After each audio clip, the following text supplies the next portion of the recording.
Hello friends, সবাই কেমন আছো? আমি খুব ভালো আছি। আজ শনিবার, আজ আমাদের বাড়ি নিরামিষ।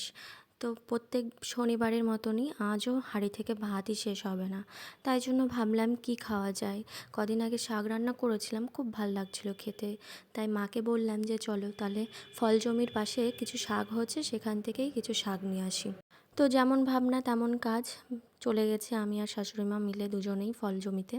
এমনিতে শাক সবজি তেমন খাওয়াই হয় না, তবে নিজেদের গাছের সবজি ফল খাওয়ার মজাটাই আলাদা, আর শরীরের পক্ষেও যথেষ্ট ভালো। এই দেখো, কথা বলতে বলতে চলে এসেছি, আর এসেই দেখছি ফুলের দিকেই সবার আগে চোখটা গেল। কে কে এই ফুলের ভাজা খেতে, বড়া খেতে পছন্দ করো অবশ্যই কমেন্ট করে জানিও, আমার তো খুব পছন্দের জিনিস। আর এদিকে মা কুমড়ো শাক দেখছিল যে কোনটা কাটবে আর কোনটা রাখবে, কারণ এর মধ্যে কুমড়ো আছে ছোট ছোট, তাই। আর এদিকে কুমড়ো শাক দেখতে দেখতে চোখ পড়লো এই যে ড্রাগন গাছের দিকে। দেখেই তো মনটা একদম খুশি খুশি হয়ে গেল, কারণ এবছর ফার্স্ট এ গাছে ফুল আসলো।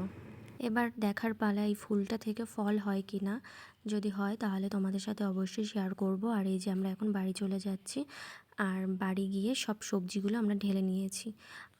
আর আমি জমি থেকে পটলও তুলেছিলাম, সেটা আমি তোমাদের দেখাতে ভুলে গেছিলাম। আজকের ভিডিও এইটুকুই। আমার ভিডিও ভালো লাগলে অবশ্যই লাইক কমেন্ট শেয়ার করবেন। টাটা।